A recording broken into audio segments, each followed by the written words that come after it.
Yang kita lupa, kadang-kadang istirahat itu bagian dari solving the problem. Bagian dari kita untuk menyelesaikan masalah.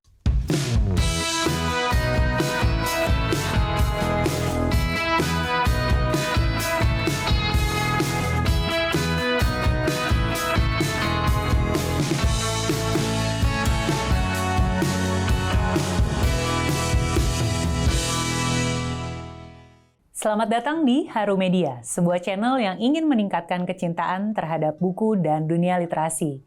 Ini adalah segmen Bincang Haru bersama aku, Kanaya Sofia. Di episode kali ini, aku kembali ditemani oleh Dr. Andreas Kurniawan, seorang psikiater yang berpraktik di Smart Mind Center, yang kebetulan adalah tempat kami berada saat ini. Dan buku yang akan kita bahas berjudul Aku Ingin Pulang Meski Sudah di Rumah, yang ditulis oleh Kwon Rabin. Ini adalah sebuah buku self-improvement berbentuk esai.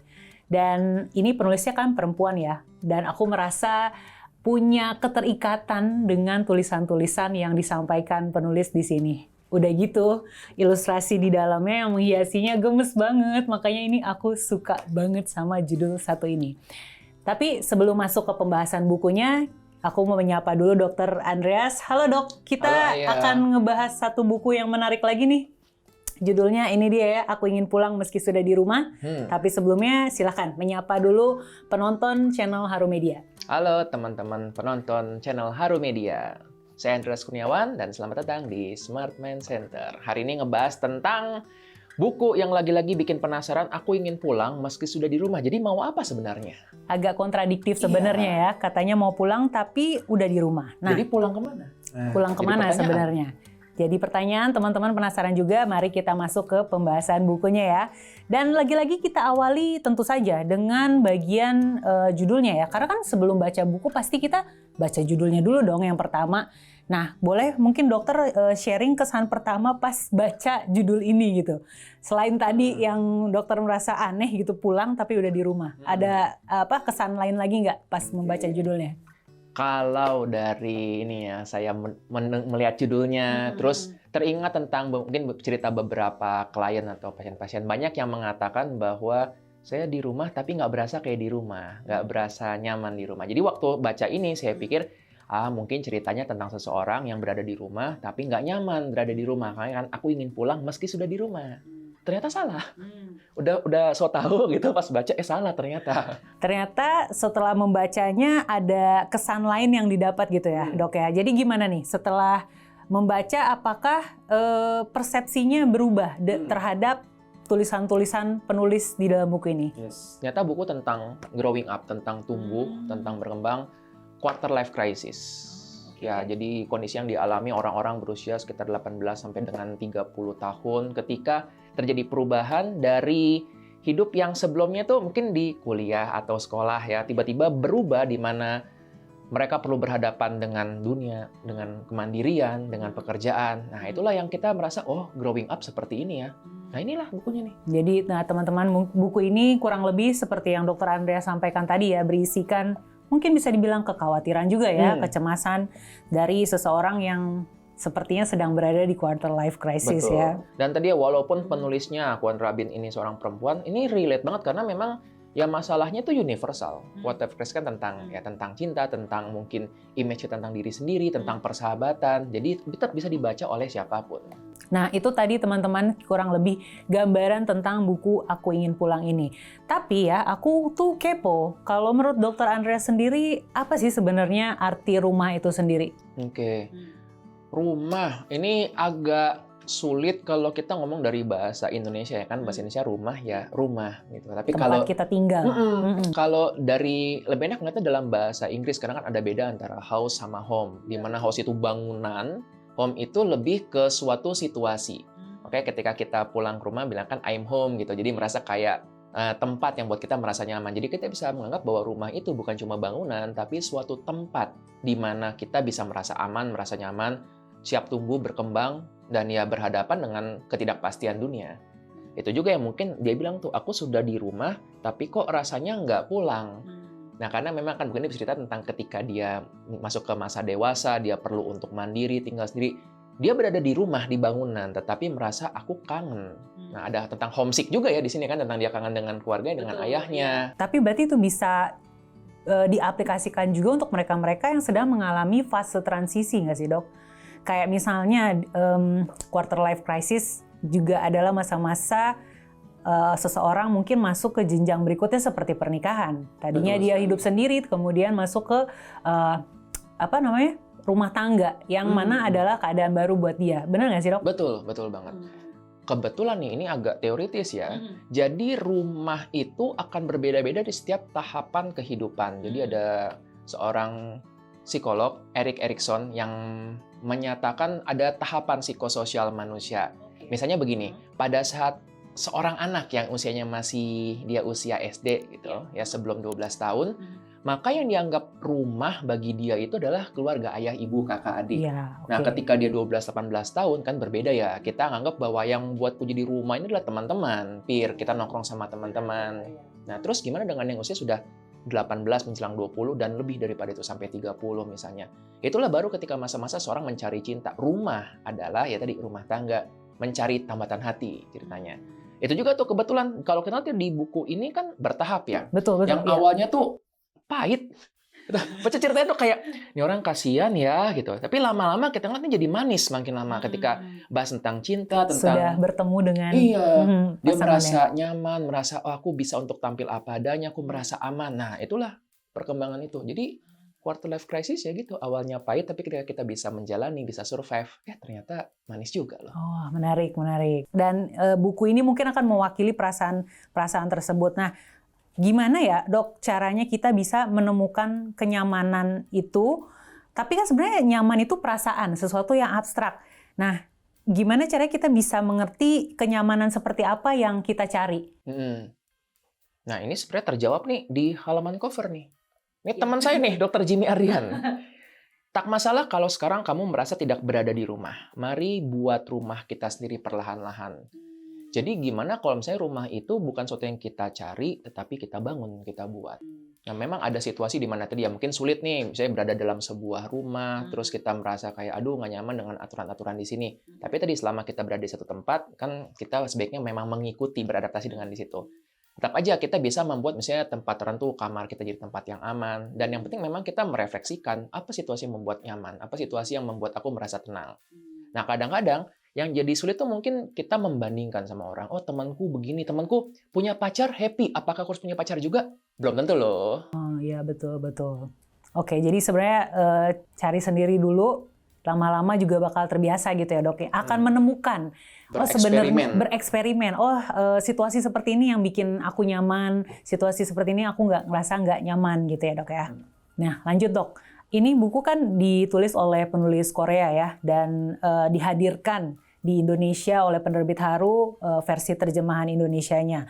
Dan kita sudah membaca apa-apa aja yang dituangkan oleh penulis di sini. Menurut dokter, kira-kira kondisi yang dialami oleh penulisnya yang otomatis juga pasti dirasakan dan terjadi di Korea sana, apakah bisa relate dengan kondisi kesehatan jiwa yang ada di Indonesia? Dan penasaran, apakah dokter pernah menangani pasien yang juga merasa seperti ini? Dia ada di rumah, di tempat yang dia biasa tinggal, tapi nggak tenang gitu.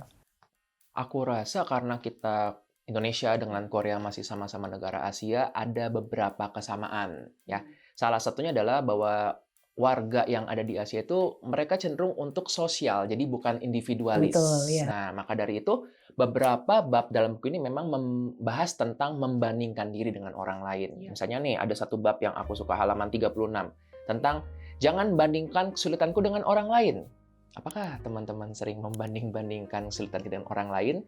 Nah, buku ini membahas tentang gimana kita membandingkan dengan baik hati. Itu saya suka tuh. Boleh dijelaskan apa itu membandingkan dengan baik hati? Ada ya, aku baru mendengar kalimat dan istilah seperti itu. Gimana Dok? Kita cenderung membandingkan diri dengan orang lain.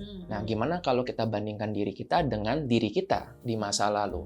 Kan diri kita di masa lalu juga orang lain, bukan kita yang sekarang. Betul. Nah, jadi kita lebih bisa melihat bahwa, oh dulu aku nggak bisa ini, sekarang aku bisa seperti ini. Nah, itu yang kita kadang-kadang lupa.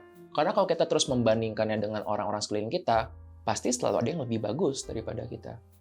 Nah, ketika kita bandingkan dengan diri di masa lalu, kita kan bisa merefleksikan, oh ya dulu aku nggak bisa Bahkan ya menurutku itu jadi sesuatu yang bakal berharga banget untuk kita lakukan.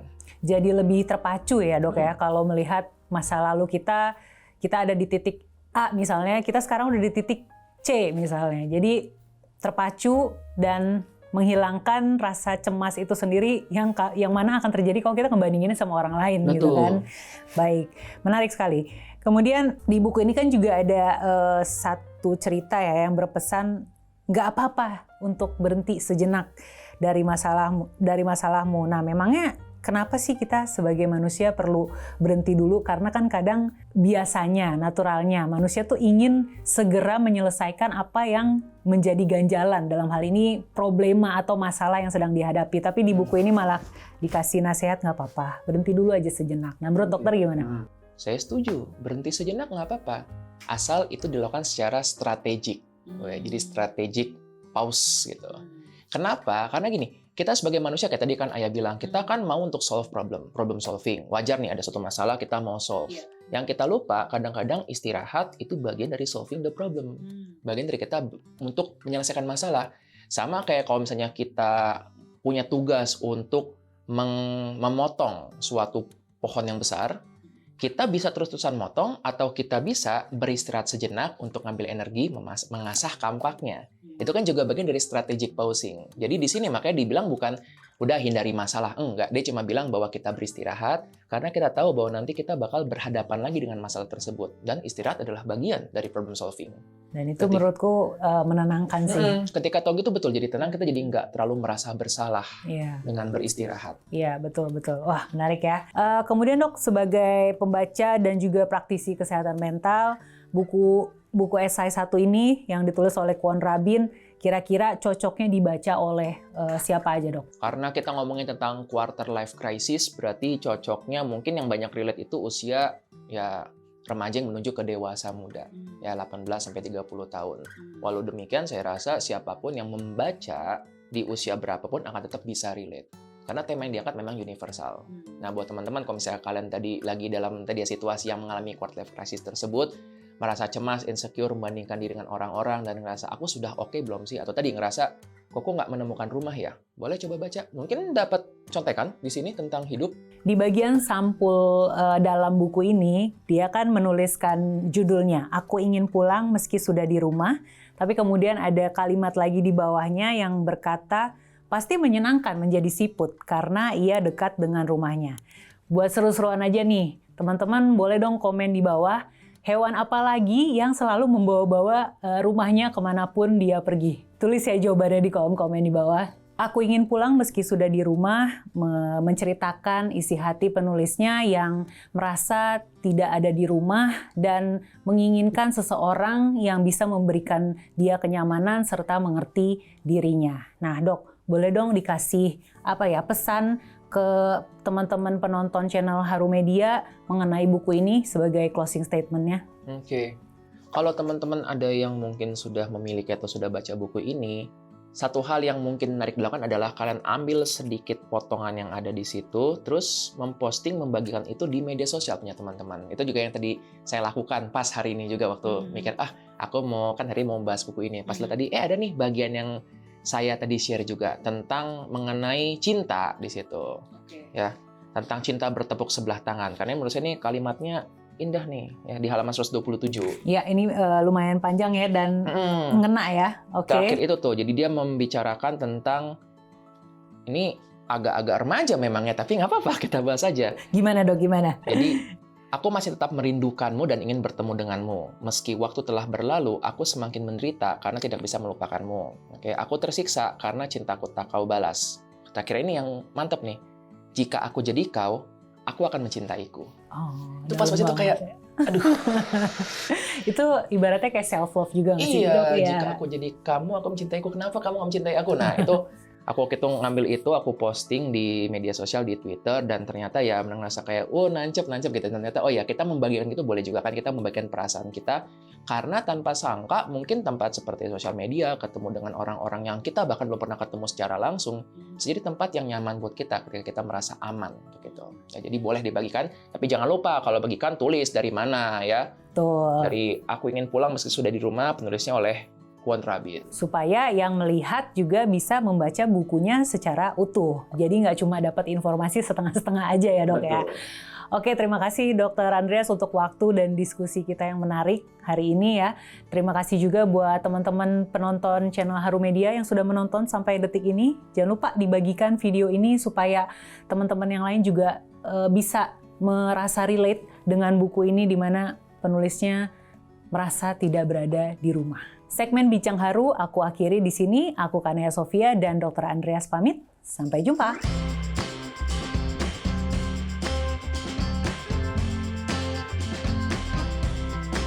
Dari perbincangan ini, kita diajak belajar untuk memahami bahwa rumah bagi manusia akan berbeda-beda pada setiap tahap kehidupannya. Semakin dewasa, definisi rumah akan mengalami perubahan. Semoga dengan hadirnya buku ini dapat menemani perjalananmu untuk menemukan rumah yang paling nyaman. Tetaplah terhubung dengan Haru Media dengan cara subscribe channel ini karena masih banyak video menarik yang ingin kami bagikan kepada kalian. Sampai jumpa di video selanjutnya.